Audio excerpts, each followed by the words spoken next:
Hey you guys, it's Peter, and welcome to my channel, Peterisms, where I tell stories of my life and just little things that I've learned as I have grown into the person that I am today. And I wanted to tell something kind of funny on here today. Let me take off my shoes. I wanted to tell a little funny story time because when I started this channel, it was my intention to get on here on a daily basis and tell stories of my life and little things that I have kind of mentioned on my vlog and then go into longer description on here. So the story that I'm going to tell today, I have kind of talked a little bit about on a vlog here or a vlog there. But what has happened over time is that I try to find stories that have some kind of learning experience to them, and I don't know if this one does. I mean, maybe at the end while I'm talking about it, I'll come up with something, but I really don't think it does. It's just kind of a funny story. So one of the things that I loved to do was to take my mom to the casino. And I recently shared this story on here about casino trips with my mom.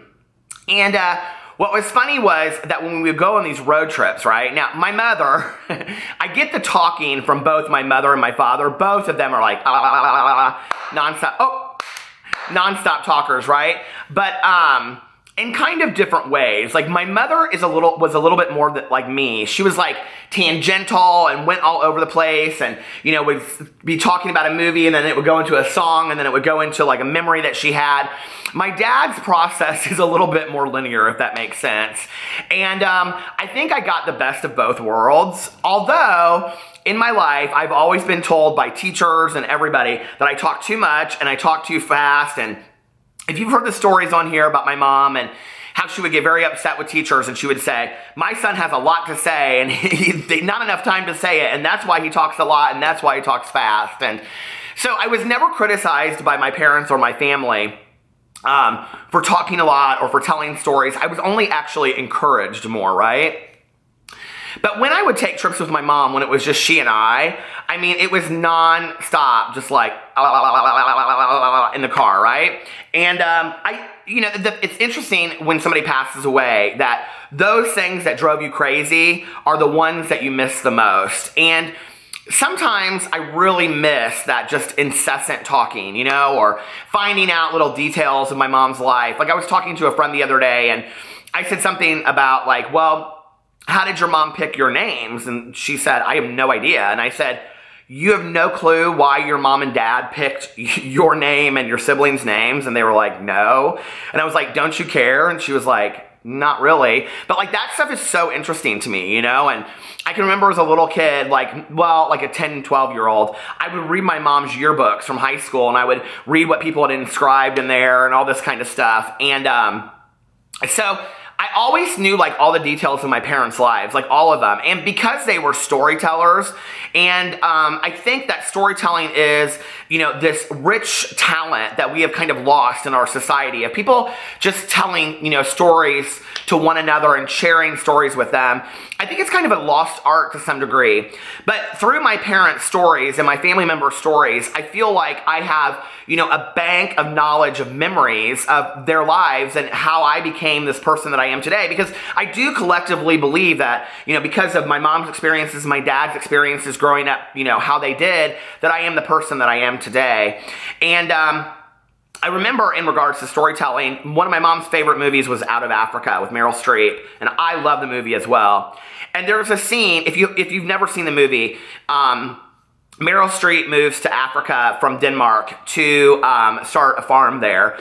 And as a woman, she's really criticized for doing this. And she falls in love with Robert Redford, who is very much a free spirit. And so Robert Redford and their friend show up to her house for dinner one night. And it's this very elegant, it's just the three of them. This very elegant dinner at this dinner table. The scene is so magical. And at the end of dinner, Robert Redford says, I think it's Robert Redford, he says, should we have a story? And she goes in and she goes, yes, because she's known for telling stories. And this is a true story. Out of Africa was based on actual events that happened, her book that she wrote. And she says, but for me to tell a story, you have to give me the first line. And so he gives her this first line about this sailor that meets this woman, and she turns this whole story into it. And while she's telling the story, this music's playing. You don't really hear the story. The music's playing in the background, and they're just like entranced with her. Well, I grew up very much like that. I grew up, cuddled up in the corner of a couch at, 12 o'clock at night while my parents and their friends sat around and, told stories and talked about yesteryear and these things that had happened and, Chicago when they lived there and Grand Rapids and trips they took, around the world and things like that. And I got to experience those stories. I got to hear storytelling at its best. So I miss those times with my mom because those trips in the car were a lot of me hearing those stories. And one of the stories that I heard time and time again, which is kind of funny, is that my mother wasn't ever sure of her middle name. And my mother's middle name was Joan, J-O-A-N, okay? But she pronounced it Joanne. And she would say, I know that my middle name is Joanne. And I'd say, Mom, your middle name is Joan. It is spelled J-O-A-N. I mean, we would have this discussion, all the time, right? And so when I was with my ex, a lot of times we would go to the casino and it would be the three of us. And I would be driving and he'd be in the passenger seat. My mom would be stuck right in the middle of the two seats and constantly tapping my shoulder. Peter,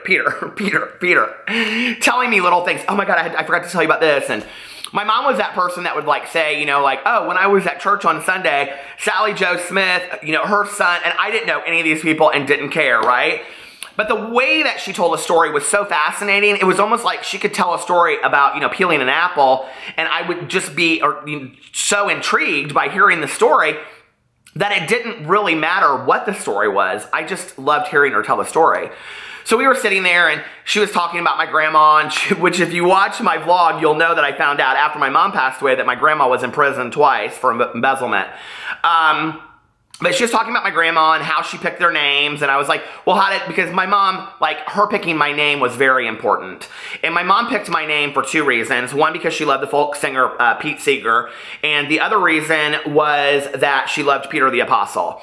And she loved that his name meant, rock of life, and she loved that he was Jesus's closest friend, but that when he was hung, he wanted to be hung upside down because he didn't want to, anyway, you guys know the story. So my mother loved the stories behind the name, and she thought when I was younger I could be like Pete, and then as I got older I could be Peter, and then as I became an old man I could be Pete again. And she would say this to me, And what's so funny about this is very few people in my life call me Pete. My dad and my stepmom always call me Pete.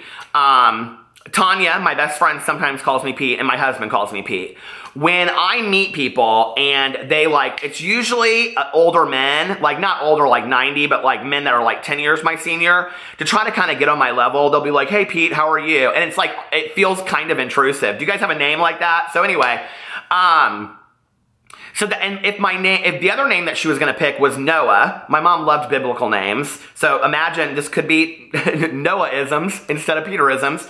And I like that name. And it's so funny because so many people say to me, well, you could very well be Noah. And my middle name she picked as well, Alexander, which is so funny that my husband is Alex, right? So, but if I was a girl, I was going to be Daisy from The Great Gatsby because she loved her character in the book. Or I was going to be, why can't I think of her name? Oh, shoot. I knew I was going to drop this. Oh, God, the little sister in Catcher in the Rye. Why can't I remember this now? Anyway, I'll remember it later. But she had very literary names picked out for me if I was going to be a girl. And, shoot, I can't believe that I can't remember that. So I'm going to look it up right now. I cannot believe I've told this story 5,000 times. So anyway, names were very important to my mom. And she always, would say, these are the names that we went through with you. And these were the names that, we wanted to use if you were a boy or if you were a girl. And the reason that they stuck with Peter was it was the name that my dad and her both agreed on. At the time that I was born, apparently, Noah was a pretty common name, and I know as soon as I pull this up, it's going to be I'm going to be I cannot believe I didn't remember that. Phoebe, I would have been Phoebe. My mother also wanted to name me Holden, and my dad said, don't do that, that's a pop culture name, and down the road there will be a million Holdens. There's so many Holdens now, right? Like Holden Caulfield from Catcher in the Rye. So anyway, and my mom also loved the name Jack, but my dad was not down with that. So anyway, you guys were I don't care about these name things. So we were in the car, and my mom was in the back seat tapping my shoulder, and we were talking about names, and she was telling me about how my grandma picked her name and how my grandma picked my aunt's name and all this kind of stuff. And all of a sudden, my mom said, I mean, that's why she picked my middle name, Joanne. And I go, Mom, your middle name is Joan. It's not Joanne. It's spelled Joan. She goes, no, my middle name is Joanne. I think I should know what my middle name is. And I go, Mom, and I'm like at this point, like, is my mom losing it? Like, is it going? And I said, your name is like, and that was a fear of mine my entire life, you know, of both of my parents, you know, like with dementia and Alzheimer's, because I've had so many friends of mine that have had parents that have gone through that. And I feel so much for you guys out there that go through that with siblings and parents. It's like, I can't even imagine. And so this was kind of like a funny conversation, but at the same time, I was kind of nervous about it. And I said, Mom, like, seriously, your name is Joan. It's Joan. So we're sitting there, and now my ex would sit in the passenger seat like this, and he would act like he was asleep. That way he didn't have to participate in these nonsensical conversations. See, that was his way right on out of it. So he was just like sitting there. Now, I didn't know if he was asleep or if he was awake. But we're sitting there and we're driving, and it's total silence in the car because my mom and I have been talking, and she kind of sits back in the seat. And about 5 minutes later, I hear my mom go, Joan, Joanne. Joan, Joanne. I don't know. And my ex just loses it and starts laughing. So anyway, she's like, I think maybe you're right. I think my middle name is Joan. And I go, I told you, Mom, your middle name is Joan. Okay. So flash forward, right, to like 2 years after my mom had passed away. I'm with my aunt out to lunch. My aunt and I used to have lunch all the time. She'd come and take me to lunch, and we would go to, she always loved to go to upscale restaurants, and it was so fun, and I felt like I was 10 again, you know? And so we're out to lunch, and we were telling funny stories about my mom, and I said, oh my God, Aunt Kathy, I have to tell you this story about Mom and I when we were in the car. And so I told her the whole story that I just told you. I won't make you relive it. And she looked at me with this really serious face, and she goes, your mom's middle name was Joanne. And I go, what?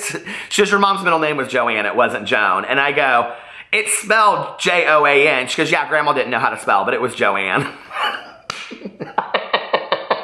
I'm like, oh my God, seriously? She's like, yeah, seriously, Grandma didn't know how to spell, but it was Joanne. She goes, we pronounced it Joanne. So anyway, it just goes to show you that you never know what you don't know is a lot, I guess, like I say on my main channel, right? But it's the funny little conversations and the funny little stories like that that I guess I miss the most about my mom, you know? It's those kind of funny stories I miss the most about my aunt or friends of mine that have passed away, of just sitting around and telling kind of just funny stuff about each other and getting to know each other more. And that's one of the things I love so much about my husband and my best friend Tanya and my friend Lori and my friend Melissa is that, you know, we never get bored of each other. We just continue to learn more and more about each other. And I think that's truly a gift in life.